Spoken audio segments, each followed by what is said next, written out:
یہ تھا کہ حضرت عثمان کا چونکہ میں رشتہ دار ہوں، بنو امیہ سے میرا تعلق ہے، حضرت عثمان بھی بنو امیہ کے تھے، تو حکومت پہ دباؤ ڈالا جائے کہ حضرت عثمان کے قاتلوں کو چوک پر لٹکایا جائے۔ یہ گڑبڑ یہاں سے شروع ہوئی ہے۔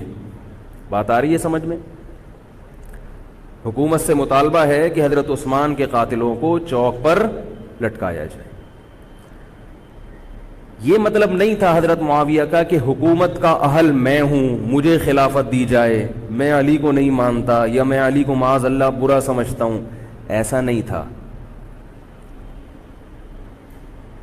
آج کل بعض لوگ یہ کہتے ہیں کہ حضرت معاویہ کے حکم سے حضرت علی کو گالیاں دی جاتی تھیں، یہ غلط ہے۔ یاد رکھو عربی کے لفظ کا ترجمہ اردو میں، یہ بہت سے لوگ نا ان کو عربی زبان سے ذرا بھی واقفیت نہیں ہے، چھوٹے چھوٹے بچے آ کے بیٹھ گئے ہیں۔ عربی میں کسی پر اعتراض کرنا، اس کی پالیسیوں کو غلط قرار دینا، اس کو بھی سب و شتم کہا جاتا ہے۔ اردو میں ہر جگہ اس کا ترجمہ گالیاں نہیں ہوتا، گالیوں کا مطلب تو ہمارے ہاں کچھ اور سمجھا جاتا ہے۔ آپ کسی پر اعتراض کر رہے ہو، اس کو تو سب و شتم کہا جائے گا۔ سب و شتم میں گالیاں بھی آتی ہیں، کسی کی پالیسیوں سے اختلاف کرنا، اس کی رائے پر رد کرنا، یہ بھی آتا ہے۔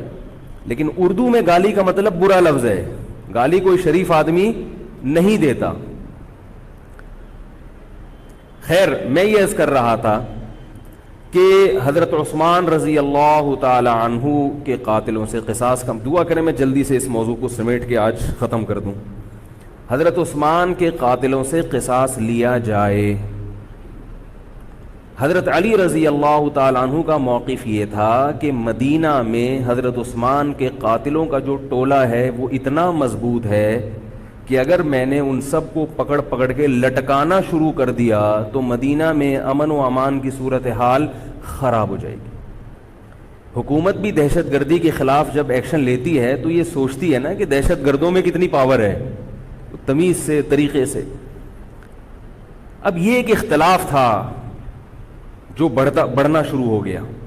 اس اختلاف کے پیچھے نہ حکومت کی لالچ، نہ پیسے کی لالچ، نہ دولت، یہ سب الزامات ہیں اسلام دشمنوں کے جو انہوں نے صحابہ پر لگائے ہیں۔ نہ حضرت علی پر کوئی الزام لگایا جا سکتا ہے اس مسئلے میں، نہ حضرت معاویہ پر۔ رائے کا اختلاف ہے، رائے کا اختلاف۔ ابتدا میں حضرت معاویہ کے ساتھ بہت سارے صحابہ تھے، میں یہ تو نہیں کہہ رہا زیادہ، بہت سارے صحابہ، جن میں حضرت عائشہ رضی اللہ تعالی عنہا بھی تھی۔ بعد میں حضرت عائشہ رضی اللہ تعالی عنہا کا موقف تبدیل ہو گیا جب انہوں نے دیکھا کہ اس سے مسئلہ حل ہونے کے بجائے اور بگڑ رہا ہے۔ تو حضرت معاویہ نے حضرت علی کی بیعت سے انکار کیا، کہا کہ جب تک حضرت عثمان کے قاتلوں کو چوک پہ نہیں لٹکایا جاتا میں آپ کے ہاتھ پہ بیعت کرنے کے لیے تیار نہیں ہوں۔ یہ حضرت معاویہ کی رائے تھی۔ حضرت علی کی رائے یہ تھی کہ میرے لیے یہ فی الحال ممکن نہیں ہے، لہذا، اور اس سے ہو کیا رہا ہے، حکومت دو حصوں میں ڈیوائیڈ ہو رہی ہے۔ ان کی رائے یہ تھی کہ حضرت معاویہ رضی اللہ تعالی عنہ کو اپنے اس مطالبے سے دستبردار ہو کر میرے ہاتھ پہ بیعت کر لینی چاہیے۔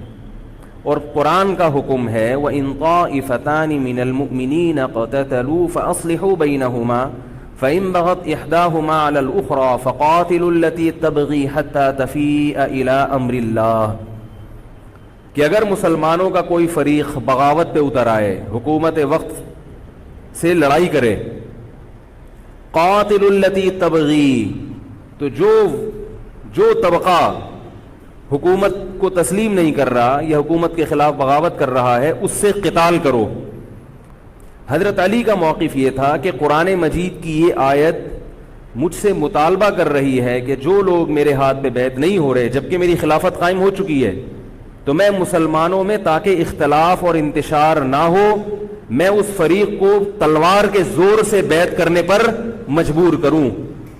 بات آ رہی ہے سمجھ میں کہ نہیں آ رہی ہے؟ آج تو پولیس بھی نہیں بلا سکتے، موبائل ہی نہیں ہے بھائی، بند پڑے ہوئے، ورنہ میں پولیس بلوا لیتا آج آپ کو بات سمجھانے کے۔ لیکن میں کہتا ہوں کہ میں پولیس اگر بلواتا، اگر پولیس ہی کو سمجھ میں نہیں آئی، یہ بھی تو بڑا مسئلہ ہے۔ خیر، تو حضرت علی کا موقف یہ تھا، حضرت معاویہ کا موقف یہ تھا کہ حکومت کے خلاف بغاوت غلط ہے نا، جس کو حکومت مان لیا ہو، جب تک میں نے خلیفہ مانا ہی نہیں ہے تو میرا یہ عمل بغاوت نہیں کہلائے گا۔ یہ اختلاف رائے ہے، اور یہ اختلاف صحابہ میں بھی ہوا ہے، تابعین میں بھی ہوا ہے، ائمہ مجتہدین میں بھی ہوا ہے، اور آج تک ہوتا آ رہا ہے۔ اس قسم کے اختلافات مکمل ختم نہیں ہو سکتے۔ یہ صحابہ میں بھی ہوا ہے، قرآن و حدیث کو سمجھنے کا اختلاف کہا جاتا ہے اس کو، اور اس اختلاف کے بارے میں نبی صلی اللہ علیہ وسلم کی صحیح حدیث ہے، اذا اجتہد المجتہد فإن أصاب فله أجران وإن أخطأ فله أجر واحد۔ جب کوئی مجتہد اجتہاد کرتا ہے، کیا مطلب؟ قرآن و حدیث کو سمجھنے کی کوشش کرتا ہے، اگر وہ صحیح نتیجے پر پہنچ جائے تو اس کو 2 اجر ملتے ہیں، اگر غلط نتیجے پر پہنچے تو بھی 1 اجر ملتا ہے اس کو، اس لیے کہ اس کے بس میں جو تھا وہ اس نے کر لیا۔ اب پیغمبر تو موجود نہیں ہے جو آ کے بتائیں گے کہ یہ صحیح کر رہا ہے، یہ غلط کر رہا ہے۔ میں نے اپنے ایک استاد سے ایک مرتبہ پوچھا کہ حضرت یہ علماء میں جب اختلاف ہوتا ہے کسی مسئلے میں تو عوام بڑی پریشان ہوتی ہے، کیا کریں ہم؟ انہوں نے فرمایا کہ عوام کو یہ بتاؤ کہ ہم پیغمبر نہیں ہیں اور ہم پیغمبر سے براہ راست مسئلہ پوچھ نہیں سکتے، ہمارے پاس جو قرآن و سنت ہے اور جو فقہائے کرام نے اس قرآن و سنت کی تشریح کی ہے، جو فقہ کی کتابیں ہیں، ہم اس میں دیکھتے ہیں۔ اب اس میں 2 علماء کی رائے میں اگر اختلاف ہو جائے تو اس اختلاف کو ختم کرنے کا ہمارے پاس کوئی راستہ نہیں ہے۔ نبی ہوتے تو ہم پوچھ لیتے، جب راستہ نہیں ہے تو بھائی اللہ کے نبی نے فرما دیا کہ جو تمہارے بس میں ہے وہ کر لو، اگر درست بات تک پہنچ گئے ڈبل اجر، نہیں پہنچے تو بھی اجر۔ اس میں ہمیں بتا دیا کہ اسلام پر عمل کے لیے اتنا کافی ہے کہ جو تمہاری استطاعت میں ہے وہ کر لو۔ نہیں آئی بات سمجھ میں؟ اب یہ اختلاف چھوٹے مسائل میں بھی ہو سکتا ہے اور بڑے مسائل میں بھی ہو سکتا ہے۔ تیسری بھی ایک جماعت تھی، یہ 2 اختلاف تو پتہ چل گئے نا، حضرت علی کا موقف، حضرت معاویہ کا موقف۔ ایک تیسری جماعت تھی جو یہ کہتی تھی کہ نہ ہم حضرت علی کا ساتھ دیں گے نہ حضرت معاویہ کا، کیونکہ دونوں مسلمان ہیں، دونوں لڑ رہے ہیں، مسلمانوں کو ہم لڑتا ہوا نہیں دیکھ سکتے۔ ان کا موقف تھا، حضرت علی رضی اللہ تعالیٰ عنہ ایک صحابی کے پاس گئے اور ان سے کہا کہ آپ میری جماعت میں شامل ہوں اور اہل شام کے خلاف میرے ساتھ مل کے لڑیں۔ وہ صحابی گئے ایک لکڑی کی تلوار اٹھا کے لائے، انہوں نے کہا کہ میں نے رسول اللہ صلی اللہ علیہ وسلم سے سنا ہے کہ فتنے کا دور ہوگا، مسلمان آپس میں لڑیں گے، تو تم اس وقت اپنی تلوار کو لکڑی کی بنا لینا۔ لکڑی کی تلوار کا مطلب جو کسی سے لڑنے کے کام نہ آئے، میں تو نہیں لڑ سکتا۔ اب حضرت علی نے یہ نہیں کہ اس پہ تلوار رکھ دی ہو کہ نہیں تو تو جائے گا، یا تو دائرہ اسلام سے خارج ہے، یا تو باغی ہے، ٹھیک ہے نہیں آ رہی سمجھ میں چھوڑ دو۔ آج جو فتنے کھڑے ہو رہے ہیں نا، وہ اس پہ نہیں ہو رہے کہ صحیح کیا ہے غلط کیا ہے، فتنہ اس پر ہو رہا ہے کہ جو مجھے سمجھ میں آ رہا ہے وہ میں تھوپ کے اس کو مسلط کر دوں۔ مجھے اگر رفع الیدین سمجھ میں آ رہا ہے تو پوری دنیا رفع الیدین کیوں نہیں کر رہی، اور اگر مجھے ترک رفع الیدین سمجھ میں آ رہا ہے تو یہ چند لوگ رفع الیدین کیوں کر رہے ہیں۔ صحابہ کے دور میں رفع الیدین بھی ہوتا تھا اور ترک بھی ہوتا تھا، پھڈے نہیں ہوتے تھے۔ صحابہ کے دور میں زور سے آمین بھی تھی اور آہستہ آمین بھی تھی، جھگڑے نہیں تھے۔ صحابہ کے دور میں امام کے پیچھے فاتحہ پڑھنے والے بھی تھے اور امام کے پیچھے فاتحہ کو ناجائز اور حرام سمجھنے والے بھی تھے، مگر پھڈے بازی بولو بھائی نہیں تھی۔ تو حضرت علی رضی اللہ تعالیٰ عنہ نے ان صحابی کو مجبور نہیں کیا۔ حضرت علی کی فوج میں عمار ابن یاسر رضی اللہ تعالیٰ عنہ بھی تھے، زبیر ابن عوام، عبداللہ ابن زبیر رضی اللہ تعالیٰ عنہ، عبداللہ ابن زبیر ابن عوام۔ حدیث میں آتا ہے کہ جب جنگ صفین میں، جنگ جمل میں دونوں فوجیں آمنے سامنے کھڑی ہوئی ہیں، زبیر ابن عوام رضی اللہ تعالیٰ عنہ نے تقریر کی، اہل شام سے خطاب کر کے کہا کہ اے اہل شام، ہم جانتے ہیں کہ تمہارے ساتھ محمد صلی اللہ علیہ وسلم کی زوجہ ہیں حضرت عائشہ، جو ہمارے موقف سے متفق، یہ صحیح بخاری کی روایت ہے، جو ہمارے موقف سے متفق نہیں ہے، لیکن ہے نبی کی بیوی، اور ساتھ کس کا دے رہی ہے؟ تمہارا۔ اب اعتدال دیکھیں صحابہ کی رائے میں، فرمایا اللہ کی قسم ہم یہ جانتے ہیں کہ جیسے وہ دنیا میں نبی کی زوجہ تھی جنت میں بھی نبی کی زوجہ ہوں گی، اگرچہ وہ اس معاملے میں ہمارے خلاف ہیں مگر اس کی وجہ سے ہم ان کے جنتی ہونے کا انکار نہیں کر سکتے۔ کیا مطلب؟ ان کی سمجھ میں جو آ رہا ہے وہ اس کے حساب سے کر رہی ہیں، لیکن ہماری سمجھ میں ان کی بات نہیں آ رہی۔ کیوں؟ اس لیے فرمایا کہ ہم یہ دیکھ رہے ہیں کہ اللہ ہمیں نبی کی زوجہ عائشہ رضی اللہ تعالی عنہا کے ذریعے آزما رہا ہے کہ تم نبی کی زوجہ کو دیکھتے ہو یا قرآن کے حکم کو دیکھتے ہو۔ قرآن کہہ رہا ہے کہ خلیفہ کے خلاف بغاوت نہیں ہو سکتی، کائنم من کان، بغاوت کرنے والا کوئی بھی کیوں نہ ہو۔ تو نہ چاہتے ہوئے بھی ہم تمہارے خلاف آگے کھڑے ہوئے ہیں۔ خدا کی قسم اس آزمائش میں ہمیں کس نے ڈالا ہے؟ اللہ نے ڈالا ہے۔ وہ لوگ جو حضرت عائشہ رضی اللہ تعالی عنہا پر تہمتیں لگاتے ہیں، جو حضرت معاویہ کو برا بھلا کہتے ہیں، وہ لوگ حضرت علی اور ان کے ساتھیوں سے سبق کیوں نہیں سیکھ لیتے؟ ایک مرتبہ میرے پاس ایک سوال آیا، سوال کرنے والے نے حضرت معاویہ کی شان میں گستاخی کا پورا ایک باب باندھا ہوا تھا۔ اس نے کہا کہ جس نے نبی کے داماد کے خلاف تلوار اٹھائی وہ اسلام میں معاذ اللہ کیسے ہو سکتا ہے، اور ایسے برے برے القاب کے میں زبان پہ بھی نہیں لا سکتا۔ میری عادت ہے شارٹ کٹ جواب دینے کی، گل ویلے دی تے پھل موسم دا، اتنا ٹائم تھوڑی ہے کہ ہر آدمی کے سوال کو لے کے بیٹھ جائیں۔ میں نے کہا آپ کے جواب میں اتنا کافی ہے کہ یہ وہ الزامات ہیں کہ جس کے خلاف تلوار اٹھائی اس نے بھی یہ الزامات نہیں لگائے، مدعی سست اور گواہ چست۔ نہیں آ رہی میرا خیال ہے بات؟ جو حضرت علی کے ساتھ تھے انہوں نے تو یہ کچھ حضرت معاویہ کے خلاف نہیں کہا،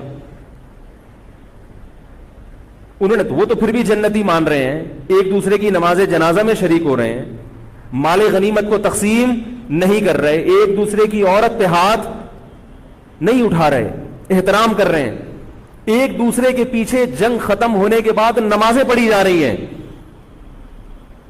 اللہ تعالیٰ نے یہ مثال صحابہ کی قائم کی ہے دنیا کو دکھانے کے لیے کہ ان میں اتنا بڑا اختلاف ہو کہ تلواریں بھی چل جائیں تو وہ اختلاف بھی حدود سے تجاوز نہیں کرتا، اور ہمارے چھوٹے چھوٹے اختلافات میں کیا ایک دوسرے کے خلاف بہتان تراشیاں اور زبان درازیاں ہوتی ہیں۔ تو یہ اختلاف تھا حضرت علی اور حضرت معاویہ کا، جس میں تین فریق تھے۔ ایک حضرت علی تھے، ان کا موقف یہ تھا کہ میرے لیے تلوار اٹھانا واجب ہے۔ حضرت علی کے ساتھ جو لوگ تھے ان کا بھی یہ موقف تھا۔ حضرت معاویہ کا یہ موقف تھا کہ میں باغیوں کی فہرست میں آتا نہیں ہوں۔ کیوں نہیں آتا؟ اس لیے نہیں آتا کہ میں نے خلافت کو تسلیم نہیں کیا، اور ان کے ساتھ بھی صحابہ کرام کی ایک جماعت تھی۔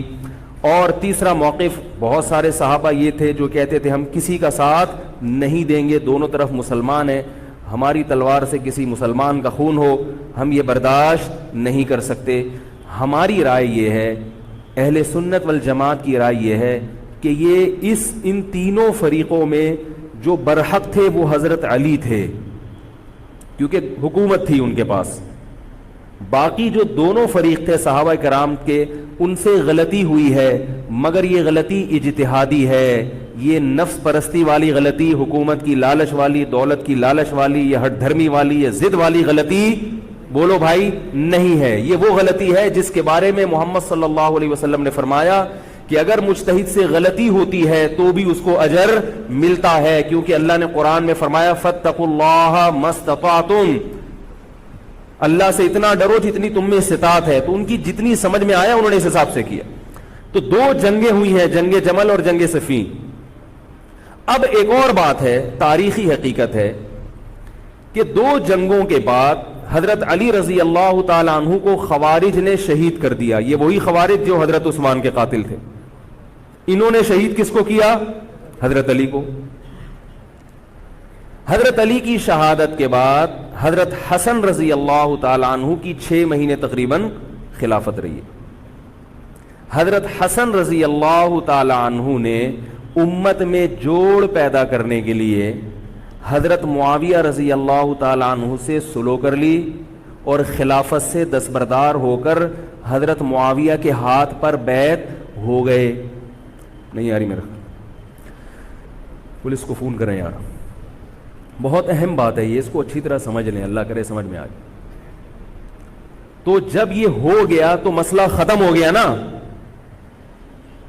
لوگوں نے حضرت حسن سے کہا, یہ میں بالکل مستند روایتیں پیش کر رہا ہوں, اس کے سب کے حوالے ہیں, اور بہت ایسا نہیں ہے کہ تاریخ کی کتابوں کے, یہ احادیث کی کتابوں کے سے پیش کر رہا ہوں. حدیث کا جو معیار ہے وہ تاریخی کتب سے بہت زیادہ ہوتا ہے.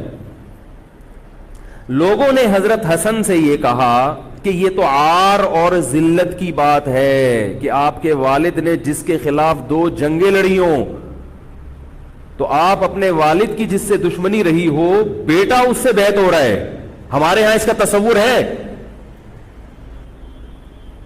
سیاسی لوٹے ہمارے ہاں بہت ہیں, مگر وہ بھی دنیاوی مفاد میں دائیں بائیں لڑکتے ہیں. آخرت کی خاطر کوئی اپنے ہوتے سے دستبردار ہو جائے, یہ نہیں ہوتا. حضرت حسن اہل بیت میں سے ہیں. حضرت حسن بیعت ہو گئے کس کے ہاتھ پر؟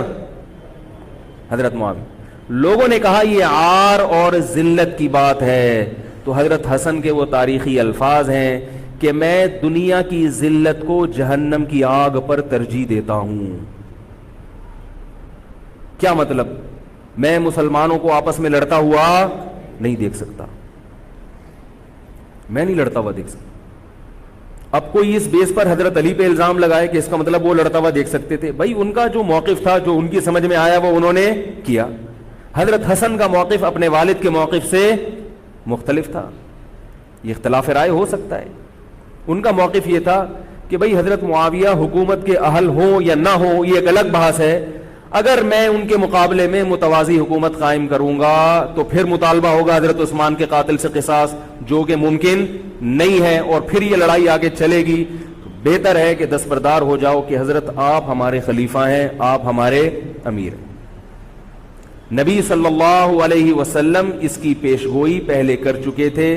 حضرت حسن رضی اللہ تعالیٰ عنہ کے بارے میں فرما چکے تھے کہ اللہ میرے اس بیٹے کے ذریعے مسلمانوں کے 2 فریق میں صلح پیدا کریں. تو جو اہل بیت سے محبت کرنے والے لوگ ہیں ان کو بھی چاہیے کہ کوئی ایسا کام نہ کریں جس سے مسلمانوں میں دوبارہ سے اختلاف اور انتشار پیدا ہو جائے. جوڑ کی اہمیت شریعت میں زیادہ ہے. اب جب حضرت معاویہ کی خلافت قائم ہوئی ہے, حضرت معاویہ نے حضرت حسن رضی اللہ تعالی عنہ کے اکرام میں کوئی کسر نہیں چھوڑی. اس پر متواتر روایات ہیں کہ حضرت معاویہ جتنا حضرت حسن کا اکرام کیا کرتے تھے اتنا کسی کا اکرام نہیں کرتے تھے. بہت زیادہ آپ کو عزت دی حضرت معاویہ رضی اللہ تعالی عنہ نے. حضرت معاویہ کے بعد یزید کی خلافت قائم ہوئی ہے, حکومت قائم ہوئی ہے. حضرت معاویہ صحابی رسول تھے.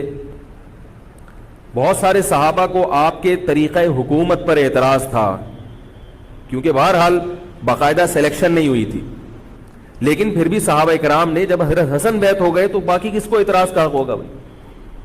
پھر حضرت معاویہ رضی اللہ تعالیٰ عنہ کے دور میں بہت جہاد ہوا ہے. اسلامی خلافت, ہمارا جو بر صغیر میں اسلام آیا ہے اس کا بہت بڑا حصہ حضرت معاویہ کے دور میں اسلام آیا. یہاں حضرت معاویہ کے بعد جب یزید خلیفہ بنا ہے مسلمانوں کا, تو بہت سارے صحابہ نے یزید کے ہاتھ پہ, بہت سارے تو نہیں, چند صحابہ نے یزید کے ہاتھ پر بیعت کرنے سے انکار کر دیا.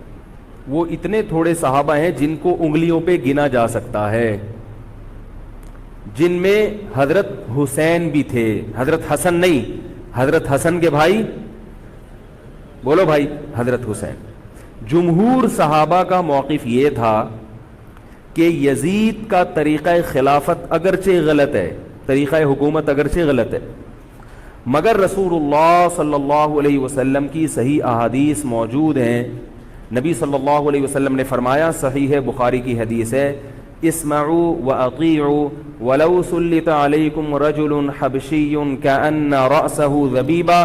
آپ صلی اللہ علیہ وسلم نے فرمایا, سنو اور اطاعت کرو اگرچہ تم پر کوئی حبشی غلام مسلط کر دیا جائے جس کا سر کشمش کی طرح پچکا ہوا ہو. کیا مطلب؟ سلیکشن نہیں ہوئی بلکہ زبردستی مسلط ہو گیا کسی بھی طرح سے, اور جو مسلط ہوا وہ کسی بھی لحاظ سے حکومت کرنے کا اہل نہیں ہے, غلام ہے. غلام کبھی بھی حکومت کا اہل نہیں ہوتا, اور غلام بھی حبشی, کالا کلوٹا, گوروں سے جس کو ویسے ہی تبھی نفرت ہو, بھائی ہم سارے سفید ہیں اور یہ ایک بلیک کہاں سے آ گیا دوسری قوم کا آدمی. انسان دوسری قوم کے آدمی کو قبول نہیں کرتا, قوم بھی دوسری, اور فرمایا شکل بھی اچھی نہیں ہے. بھائی حاکم کم از کم شکل کا اچھا ہو تو اطاعت کرتے ہوئے مزہ آتا ہے, شکل بھی اچھی نہ ہو تو آدمی کہتا ہے یار اس کی مانوں میں. عجیب سا ہے یہ فطرت ہے انسان کی. لوگ کوشش کرتے ہیں امام لائیں تو شکل بھی اچھی ہو اس کی, یہ کوشش کرتے ہیں لوگ. امام میں پتہ نہیں کیا کیا دیکھ رہے ہوتے ہیں. تو کیا ہے, شکل بھی اچھی نہیں ہے اور عقل بھی نہیں ہے, سر پچکا ہوا ہے کس کی طرح, کشمش کی طرح. صحیح ہے بخاری کی حدیث. مطلب یہ کہ کسی بھی لحاظ سے نہ لک وائز اچھا لگ رہا ہے آپ کو, نہ اس کے اندر صلاحیتیں ہیں, مگر مسلط ہو گیا, کسی نے بھی مسلط کر دیا, تو آپ نے فرمایا اب اس کے خلاف بغاوت نہیں کرنی, اس کی اطاعت کرنی ہے. آپ کہیں گے یہ کیسا حکم ہے بھائی اسلام کا, ایک آدمی نا اہل ہے مگر اس کی مان کے چلو تو مروا دے گا. یہ اس لیے اسلام نے حکم دیا ہے کہ اس کے پاس پاور تھی تو مسلط ہوا ہے نا. کیا خیال ہے بھائی؟ تو اب جب اس کے خلاف چلو گے تو اس سے وہ ہٹنے والا نہیں ہے, وہ خون خرابہ کر دے گا, قتل و غارت کرے گا اور فساد پیدا کر دے گا وہ. کیونکہ اگر وہ کمزور ہوتا تو خلیفہ بنتا نہیں. وہ خلیفہ کی, حاکم کی ڈیفینیشن کیا ہے؟ جس کے پاس قوت نافذہ ہو. ایک دن ایک صاحب کہنے لگے مسلم لیگ کے دور میں, جنرل مشرف کے دور میں اس کو نہیں مانتا, میں اس کو نہیں مانتا. میں نے کہا آپ کے ماننے نہ ماننے سے کچھ نہیں ہوتا, وہ مسلط ہو گیا ہے, جس طریقے ہیلی کاپٹر سے آیا ہو یا فرشتے اس کو لائے ہوں.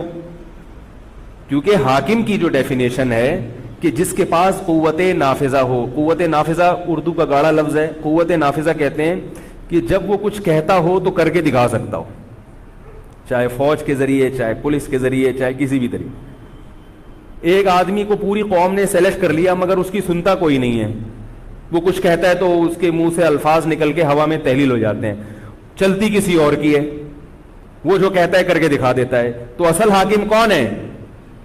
جو کہتا ہے اور کر کے دکھا دیتا. اب یہ ایک الگ بحث ہے کہ یہ ظالم ہے, یہ غلط طریقے سے آیا ہے, اس پر بحث ہو سکتی ہے کہ جب یہ غلط طریقے سے آیا ہے تو اس کو قانون کے دائرے میں رہ کے ہٹانے کی کوشش کی جائے. لیکن مسلح بغاوت کرنا, اس کے خلاف بندوق اٹھانا, اس کے خلاف تلوار اٹھانا, اس کی شریعت نے اجازت نہیں دی. میں یہ نہیں کہہ رہا کہ اس کی مخالفت کی اجازت نہیں دی. نبی صلی اللہ علیہ وسلم نے فرمایا سب سے بہترین جہاد ظالم بادشاہ کے سامنے حق بات کہنا ہے.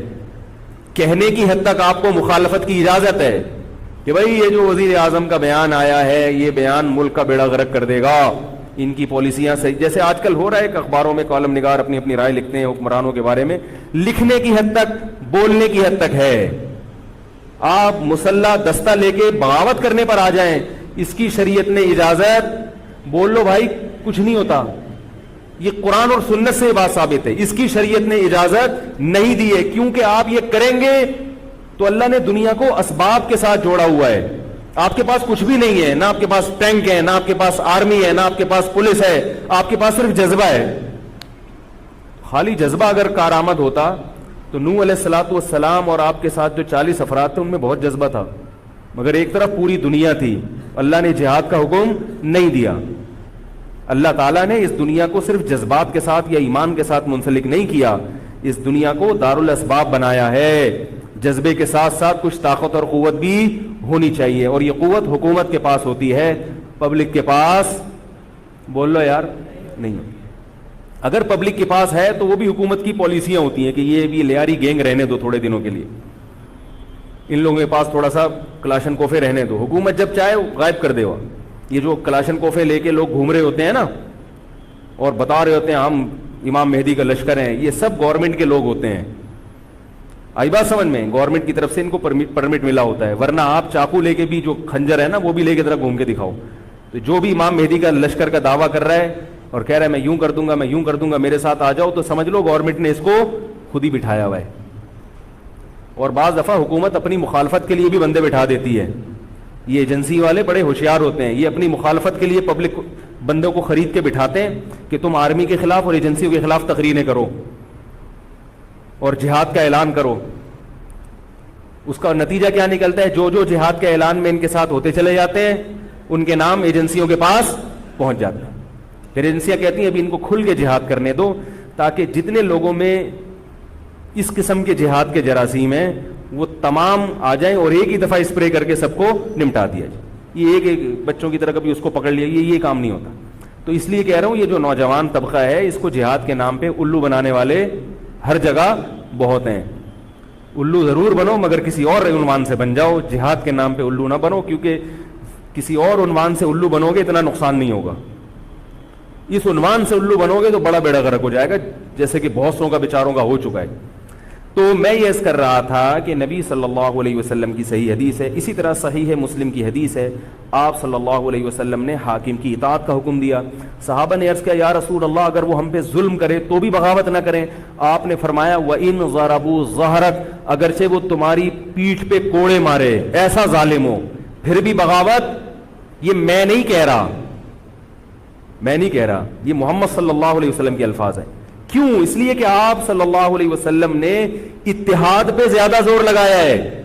بھائی حکومت ایک ہوگی جیسی مرضی لنگڑی لولی ہو, مگر مسلمان کی جو ایک یونائٹی ہے, جو ایک اتحاد ہے, وہ تو برقرار رہے گا نا. اگر آپ کمزور ہو گئے تو کتنا مرضی ایمان ہو, کمزور آدمی دنیا میں کہیں بھی نہیں پنپ سکتا. تبھی میں کہتا ہوں پاکستان کی قدر کرو, جیسا مرضی ہے, ایک مضبوط آرمی تو ہے نا, ایٹم بم تو ہے, جیسی مرضی آرمی ہو, لیکن ہے تو نا. اگر یہ ختم ہو گئی اور نیک نیک لوگ آ گئے مگر اتنے پاورفل نہ ہوئے, وہ آپ کو انڈیا سے نہیں بچا سکتے, وہ آپ کو امریکہ کے شر سے نہیں بچا سکتے, کیونکہ اس وقت پوری دنیا پاکستان کی دشمن ہوئی ہوئی ہے سوائے چند ممالک کے. اور وہ جو ملک بچا ہوا ہے یہ میرے اور آپ کی تقریروں سے نہیں بچا ہوا, یہ ایٹم بم سے بچا ہوا ہے. اللہ نے دنیا کو اسباب کے ساتھ جوڑ دیا ہے, ایٹم بم بھی ہے اور پھر ایمان کی طاقت بھی ہے کسی حد تک, جو کہ بہت ہی شارٹ ہو گئی ہے ایمان کی طاقت. تو دونوں چیزیں چلتی ہیں ساتھ, صرف بم بھی کافی نہیں ہے. اللہ نے فرمایا اگر تم تقوی اختیار کرو گے تو اللہ تمہاری مدد کرے گا, ورنہ نہیں کرے گا. تو دونوں چیزیں ضروری ہیں. تو حضرت معاویہ کے بعد یزید کے بارے میں جمہور صحابہ کا موقف یہ تھا کہ یہ جیسا مرضی ہو, ظالم ہو, عادل ہو, یہ ایک الگ بحث ہے, مگر ہے بہرحال یہی. پاور کس کے پاس ہے؟ اسی کے پاس. حضرت حسین رضی اللہ تعالیٰ عنہ کا موقف یہ تھا کہ میں یزید جیسے آدمی کے ہاتھ پر بیعت کرنے کے لیے تیار. بولو بھائی, نہیں, میں نہیں بیعت کرتا اس کے ہاتھ, کیونکہ یزید کے بارے میں خبریں تھیں, بعض کہتے تھے شراب پیتا ہے. حضرت مفتی محمد تقی عثمانی صاحب کا انہوں نے فرمایا ہے کہ کسی مستند روایت سے ثابت نہیں ہے شراب پینا.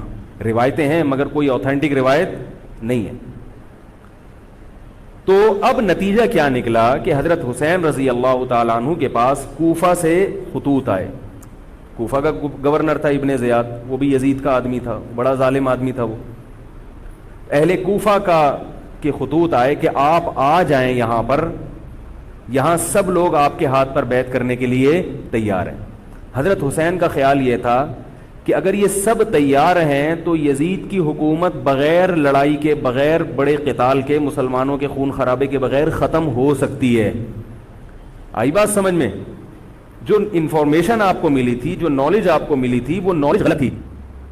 اگر وہ نالج صحیح ہوتی تو حضرت حسین کبھی کربلا کی طرف رخ نہ کرتے, کیونکہ حضرت حسین کا موقف بھی یہی تھا کہ مسلمانوں کی تلواریں آپس میں نہ چلیں. حضرت حسین رضی اللہ تعالیٰ عنہ کے پاس جب 50 سے زیادہ خطوط آئے ہیں اہل کوفہ کی طرف سے کہ آپ آئیے, آپ آئیے, آپ آئیے, تو پہلے حضرت حسین رضی اللہ تعالیٰ عنہ نے اپنے رشتہ دار جو آپ کے چچزاد تھے مسلم بن عقیل, ان کو بھیجا. نتیجہ کیا نکلا؟ مسلم بن عقیل کا وہاں پر حکومت نے گرفتار کر کے ان کو قتل کر دیا. اب یہ ایک ایسا ظلم تھا جس کے ظاہر ہے کہ کسی کو سفیر بنا کے بھیجا جائے, کسی کو حال احوال دیکھنے کے لیے بھیجا جائے, اور حضرت حسین کی نیت ہرگز بغاوت کی نہیں تھی, مگر کوفہ کے گورنر کو اور یزید کو یہ خیال تھا کہ خلافت کے اصل اہل یقیناً یہی ہیں, کہیں ایسا تو نہیں ہے کہ یہ امیر بننا چاہتے ہیں, یہ خلیفہ بننا چاہتے ہیں. ایک خوف اس کے دل میں بیٹھ گیا تھا, ایک لاشعور میں خوف ہوتا ہے نا, انسان کے دل میں بیٹھ جاتا ہے کہ آپ 100 دفعہ بھی کہیں بھی میری یہ نیت نہیں ہے, مگر وہ ڈر رہا ہوتا ہے کہ یار یہ کچھ کر نہ لیں. تو جب مسلم بن عقیل کو شہید کیا گیا، حضرت حسین رضی اللہ تعالی عنہ جا چکے تھے. جب حضرت حسین رضی اللہ تعالی عنہ کوفہ کی طرف جا رہے تھے، بہت سارے صحابہ نے آپ کو منع کیا، جن میں عبداللہ ابن عمر رضی اللہ تعالی عنہ بھی تھے، عبداللہ ابن عباس رضی اللہ تعالی عنہ بھی، کہ آپ یہ کام نہ کریں. بعض نے تو کہا کہ ہمیں آپ کی شہادت کا یقین ہے، کیونکہ جس حالات میں آپ جا رہے ہیں حکومت یہ سمجھے گی کہ بغاوت کرنے آ رہے ہیں، لہذا وہ آپ کو کیا کرے گی، اس بیس پہ قتل نہیں کرے گی کہ آپ نواسہ رسول ہیں، کیونکہ وہ بھی مسلمان تھے. اس بیس پہ قتل کرے گی کہ آپ کی نیت کیا ہے، حکومت کے خلاف بغاوت. تو ان کے پاس ایک اپنے آپ کو برحق ثابت کرنے کے لیے ایک دلیل ہوگی کہ حکومت کا باغی جو بھی ہو اسے کیا کر دو، قتل. رسول اللہ صلی اللہ علیہ وسلم نے فرمایا، صحیح حدیث ہے، کہ جب مسلمان کسی ایک امیر پہ جمع ہو جائیں تو اس کے خلاف جو بھی اٹھے، نبی نے فرمایا اس کو قتل کر دو، کائنم من کان، چاہے وہ اس کے خلاف اٹھنے والا کتنا ہی نیک کیوں نہ ہو. یہ حدیث کے الفاظ ہیں. حضرت حسین کا موقف یہ تھا کہ میں نے ابھی تک یزید کی خلافت اور حکومت کو تسلیم نہیں کیا، لہذا میں اس وعید میں داخل نہیں ہوں. اب ہوا یہ ہے کہ حضرت حسین رضی اللہ تعالی عنہ جب گئے ہیں اور کربلا کے مقام پہ پہنچے ہیں، تو وہاں آپ رضی اللہ تعالیٰ عنہ کو مسلم بن عقیل کی شہادت کا بھی پتہ چلا، اور اندازہ ہوا، میں بہت شارٹ کر کے سنا رہا ہوں، اندازہ ہوا کہ حالات ایسے نہیں ہیں جیسے میں سمجھ رہا تھا. عبید اللہ جو ابن زیاد تھا بدبخت، اس نے حضرت حسین کو یہ کہا کہ بغیر کسی شرط کے حضرت حسین کو گرفتار کر کے لاؤ اور میرے ہاتھ پر بیعت کراؤ. یہ رسول اللہ صلی اللہ علیہ وسلم کے نواسے کی توہین تھی کہ آپ صلی اللہ علیہ وسلم کے نواسے ہیں اور ان کے ساتھ ایسے معاملہ کیا جائے جیسے ایک عام شخص کے ساتھ معاملہ کرتے ہیں. ان کو گرفتار کر کے معاذ اللہ گھسیٹ کے لاؤ اور میرے ہاتھ پر بیعت پر کیا کرو، ان کو مجبور کرو. حضرت حسین رضی اللہ تعالیٰ عنہ کا کربلا کے میدان میں موقف یہ تھا کہ میں اگر بیعت ہوں گا تو ڈائریکٹ یزید کے ہاتھ پہ بیعت ہوں گا جو مسلمانوں کا خلیفہ ہے، ابن زیاد کے ہاتھ پر بیعت نہیں ہوں گا. یہ بھی اس تاریخ کا ایک اہم پہلو ہے کہ حضرت حسین نے کوفہ جانے کا ارادہ ترک کر دیا اور کربلا سے شام جانے کا آپ رضی اللہ تعالیٰ عنہ نے ارادہ کر لیا. اور بعض مورخین نے لکھا ہے کہ حضرت حسین جو واپس آ رہے تھے تو وہ کربلا سے گزر رہے تھے، وہ واپسی کا راستہ ہی شام کا راستہ ہے. نہیں یاری بات میرا خیال ہے سمجھ، وہ جس ٹریک پر چل رہے تھے وہ راستہ کون سا ہے، وہ شام کو جاتا ہے. یہ اس کی علامت ہے کہ آپ یزید سے ملاقات کے لیے، مذاکرات کے لیے تیار، بولو بھائی، ہو چکے تھے کہ میں خود براہ راست یزید سے مل کے حال احوال دیکھتا ہوں، اگر مجھے سمجھ میں آیا تو میں اس کے ہاتھ میں بیعت ہو جاؤں گا. حضرت حسین رضی اللہ تعالی عنہ کا مقصد حکومت کے خلاف تلوار اٹھانا، بولو بھائی، نہیں تھا، ورنہ وہ اس کے لیے تیار نہ ہوتے. مگر جو ابن زیاد تھا اس نے حضرت حسین رضی اللہ تعالی عنہ اور آپ کے ساتھ جتنے اہل بیت تھے ان پر ظلم یہ کیا اس بدبخت نے کہ اس نے انہیں شام جانے کا راستہ نہیں دیا اور اس میں اپنی توہین محسوس کی کہ میرے ہاتھ پر بیعت کیوں نہیں ہو رہے، اور لشکر بھیجا جس لشکر نے چاروں طرف سے حضرت حسین رضی اللہ تعالیٰ عنہ کو گھیرا. حضرت حسین نے کہا کہ میں عزت کی جو موت ہے اس کو ذلت کی زندگی پر ترجیح دیتا ہوں.